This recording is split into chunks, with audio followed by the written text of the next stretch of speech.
કરીશું. ધોરણ 6 સામાજિક વિજ્ઞાનની અંદર મૌર્ય યુગ, ચંદ્રગુપ્ત અને સમ્રાટ અશોક વિશે, જે તમામ સ્પર્ધાત્મક પરીક્ષા માટે ખાસ ઉપયોગી છે તથા ધોરણ 6 ની અંદર સામાજિક વિજ્ઞાનની અંદર અભ્યાસ કરતા વિદ્યાર્થીઓ માટે પણ એ ખાસ ઉપયોગી છે. શરૂઆત કરીએ મહત્વના પ્રશ્નો. આ અગાઉ એક વિડીયોની અંદર આપણે વાત કરી ચૂક્યા છીએ કે ચંદ્રગુપ્ત મૌર્યે ચાણક્યની મદદથી એ મગધ ઉપર મૌર્ય વંશની સ્થાપના કરી, સતત 24 વર્ષ સુધી શાસન કર્યું અને ત્યારબાદ તેનો પુત્ર બિંદુસાર ગાદી આવ્યો. તેણે પણ સતત 25 વર્ષ સુધી શાસન કર્યું અને બિંદુસારના બે પુત્ર સમ્રાટ અશોક અને સુશીમ. તેમાં સમ્રાટ અશોક વિશે હવે પછી આપણે વન લાઈન મહત્વના પ્રશ્નો વિશે વાત કરીએ. સમ્રાટ અશોકનો શાસનકાળ જણાવો. ઈસવીસન પૂર્વ 273 થી ઈસવીસન પૂર્વ 232 સુધી સમ્રાટ અશોકનો શાસનકાળ છે. સમ્રાટ અશોકના પિતાનું નામ શું હતું? બિંદુસાર એ સમ્રાટ અશોકના પિતાનું નામ હતું. સમ્રાટ અશોકના મોટા ભાઈનું નામ શું હતું? સુશીમ એ સમ્રાટ અશોકના મોટા ભાઈનું નામ હતું.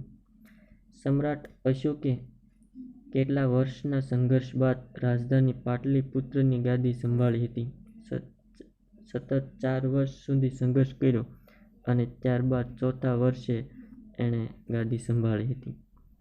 સમ્રાટ અશોકનું વિશાળ સામ્રાજ્ય ક્યાં સુધી ફેલાયું હતું? મિત્રો, નકશાની અંદર તમે જોઈ શકો છો એ પ્રમાણે વાયવ્યની અંદર કંદહાર અને પેશાવર સુધી, ઉત્તરની અંદર નેપાળ સુધી, દક્ષિણમાં મૈસૂર એટલે કે હાલ કર્ણાટક સુધી, પશ્ચિમમાં ગુજરાત એટલે કે સૌરાષ્ટ્ર સુધી, પૂર્વમાં મગધ તેમજ કલિંગ એટલે કે હાલનું ઓડિશા સુધી મગધ મહાસામ્રાજ્ય એ અશોકના સમયની અંદર ફેલાયું હતું.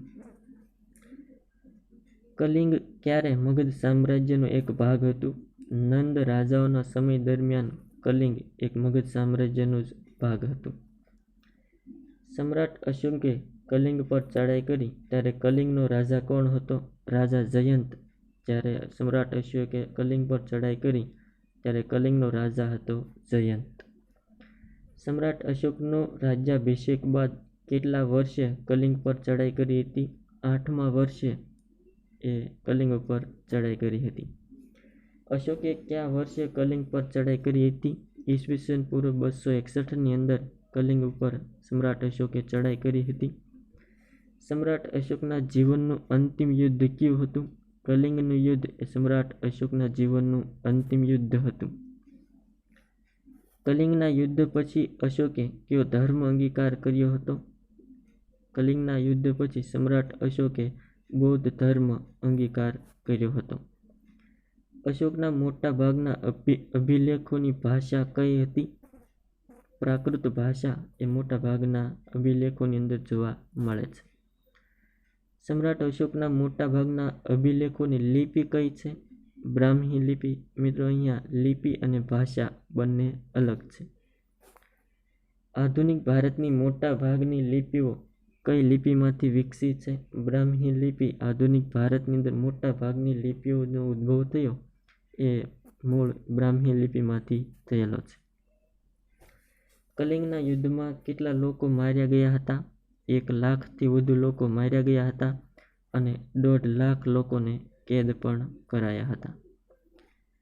ગુજરાતમાં અશોકનો શિલાલેખ કયા જિલ્લામાં આવેલો છે? જૂનાગઢની અંદર આવેલો છે, જે ગિરનારની તળેટી તરફ જતા દામોદર કુંડ નજીક આ સમ્રાટ અશોકનો શિલાલેખ આવેલો છે. જૂનાગઢ જિલ્લામાં આવેલો અશોકનો શિલાલેખ કઈ ભાષામાં લખાયેલો છે? પ્રાકૃત ભાષાની અંદર લખાયેલો છે. જૂનાગઢમાં આવેલો અશોકનો શિલાલેખ કેટલા રાજવીઓના લેખો છે? 3 રાજવીઓના લેખો સાથે છે, જેમાં પ્રથમ રાજા છે મહાક્ષત્રપ રુદ્રદામાનો લેખ છે. ચંદ્રગુપ્તના રાષ્ટ્રીય પુષ્યગુપ્ત, જેને સુદર્શન તળાવ બનાવ્યું હતું. અશોકના રાષ્ટ્રીય યવનરાજ. આમ 3ના શિલાલેખ એ જોવા મળે છે. અશોકના ધર્મ ખાતાનો ઉપરી અધિકારી તરીકે કોની નિમણૂક કરી હતી? ધમ્મ મહામાત્રની નિમણૂક કરી હતી. અશોકે રાજ્યમાં કયો પ્રતિબંધ ફરમાવ્યો હતો? શિકાર કરવા અને પશુની હિંસા પર પ્રતિબંધ અશોકે ફરમાવ્યો હતો.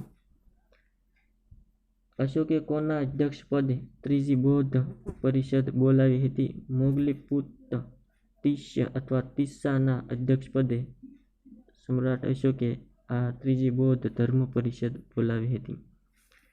અશોકે ક્યાં ત્રીજી બૌદ્ધ ધર્મ પરિષદ બોલાવી હતી? પાટલીપુત્રમાં ત્રીજી બૌદ્ધ ધર્મ પરિષદ બોલાવી હતી. અશોકે ક્યારે ત્રીજી બૌદ્ધ પરિષદ બોલાવી હતી? ઈસવીસન પૂર્વ 251 ની અંદર ત્રીજી બૌદ્ધ ધર્મ પરિષદ બોલાવી હતી. અશોકે ત્રીજી બૌદ્ધ પરિષદ બોલાવી તેનો હેતુ શું હતો? બૌદ્ધ ધર્મમાં ઊભા થયેલા મતાંતરો દૂર કરી એકતા સ્થાપવી એ બૌદ્ધ ધર્મ પરિષદનો મુખ્ય હેતુ હતો. અશોકે બૌદ્ધ ધર્મના પ્રચાર માટે કયા કયા રાજ્યોમાં કર્યો હતો? કાશ્મીર, ગાંધાર, ચોલ, પાંડ્ય અને કેરળ રાજ્યની અંદર બૌદ્ધ ધર્મનો પ્રચાર કર્યો હતો. અશોકે બૌદ્ધ ધર્મનો પ્રચાર કયા કયા દેશોમાં કર્યો હતો? તો બ્રહ્મદેશ, સિલોન, સિરિયા, ઇજિપ્ત અને મેસેડોનિયા જેવા દેશોની અંદર બૌદ્ધ ધર્મનો પ્રચાર કર્યો હતો. અશોકે બૌદ્ધ ધર્મના પ્રચાર માટે પુત્ર અને પુત્રીને કયા દેશોમાં મોકલ્યા હતા? સિલોન એટલે કે હાલનું શ્રીલંકાની અંદર બૌદ્ધ ધર્મના પ્રચાર માટે પુત્ર અને પુત્રીને મોકલ્યા હતા. અશોકના પુત્ર અને પુત્રીનું નામ શું હતું? પુત્ર મહેન્દ્ર અને પુત્રી સંઘમિત્રા હતી. સારનાથનો સ્તંભ કોણે નિર્માણ કરાવ્યો હતો? સમ્રાટ અશોકે સારનાથનો સ્તંભ નિર્માણ કરાવ્યો હતો. ભારતનું રાષ્ટ્રીય પ્રતીક કયું છે? સારનાથનો સ્તંભ એ ભારતનું રાષ્ટ્રીય પ્રતીક છે. સમ્રાટ અશોકનું અવસાન ક્યારે થયું હતું? ઈસવીસન પૂર્વ 232 ની અંદર સમ્રાટ અશોકનું અવસાન થયું હતું. અશોકે મગધની ગાદી પર કેટલા વર્ષ શાસન કર્યું હતું? સતત 36 વર્ષ સુધી એ મગધ પર શાસન કર્યું હતું. મગધ સામ્રાજ્યનું નિર્માણ કોણે કર્યું હતું? ચંદ્રગુપ્ત મૌર્યે મગધ સામ્રાજ્યનું નિર્માણ કર્યું હતું. મગધ સામ્રાજ્યનો વિસ્તાર કોણે કર્યો હતો? અશોકે મગધ સામ્રાજ્યનો વિસ્તાર કર્યો હતો. મગધ સામ્રાજ્યના વહીવટી તંત્રના કેટલા વિભાગ એટલે કે અંગો હતા? 3 અંગો હતા, જેમાં પ્રથમ કેન્દ્રીય, બીજું પ્રાંતીય અને ત્રીજું પ્રાદેશિક એટલે કે સ્થાનિક. આમ 3 અંગોમાં મગધ સામ્રાજ્ય વહીવટી તંત્ર એ વહેંચાયેલું હતું. ચાણક્યે મગધ સામ્રાજ્યના કેટલા ખાતાઓ દર્શાવ્યા છે? 18 જેટલા ખાતાઓ ચાણક્યે દર્શાવ્યા છે. પ્રાંતીય વહીવટી તંત્રને કેટલા ભાગમાં વહેંચવામાં આવ્યું હતું? 5 ભાગની અંદર પ્રાંતીય વહીવટી તંત્રને વહેંચવામાં આવ્યું હતું. પ્રાંતના વડાને રાજ્યપાલ કહેવાતો હતો. મોટા ભાગે રાજકુમારોની નિમણૂક આ રાજ્યપાલ તરીકે નિમણૂક કરવામાં આવતી હતી. પ્રાદેશિક વહીવટી તંત્રને કઈ રીતે વહેંચવામાં આવતું હતું? જેમાં પ્રાંત, પ્રાદેશિક એટલે પ્રાંત અને પ્રાંતના પેટા વિભાગ એટલે આહાર એટલે કે જિલ્લો અને એનો અધિકારી છે એ છે રાજુક કહેવાતો. અને આહારનો પેટા વિભાગ પ્રદેશ એટલે કે તાલુકો અને તાલુકાનો ઉપરી એ ગોપ તરીકે ઓળખાતો હતો. મગધ સામ્રાજ્યના વહીવટી તંત્રના નાનામાં નાના એકમ કયું હતું? ગ્રામ.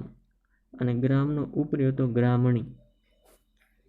પુરાણોમાં આપેલી માહિતી મુજબ મૌર્ય વંશમાં કુલ કેટલા રાજાઓ થઈ ગયા? 9 થી 10 જેટલા રાજાઓ થઈ ગયા હતા, જેણે કુલ મળીને 137 વર્ષ સુધી મગધ સામ્રાજ્ય ઉપર શાસન કર્યું હતું. બૌદ્ધ ગ્રંથોમાં જણાવ્યા અનુસાર અશોક પછી કયા કયા રાજાઓ થઈ ગયા? કૃણાલ, સંપ્રતિ, શાલિશુક, જૈલોક, દશરથ, દેવવર્મા, શતધન્વા અને બૃહદ્રથ જેવા રાજાઓ થઈ ગયા. મૌર્ય વંશના અંતિમ રાજા કોણ હતો? બૃહદ્રથ. બૃહદ્રથની હત્યા કોણે કરી હતી? તેનો સેનાપતિ પુષ્યમિત્ર શૃંગે એની હત્યા કરી હતી. શૃંગ વંશની સ્થાપના કોણે કરી? પુષ્યમિત્ર શૃંગે ઈસવીસન પૂર્વ 185 ની અંદર કરી હતી. મિત્રો, વિડીયો સંપૂર્ણ જોવા બદલ ખૂબ ખૂબ આભાર.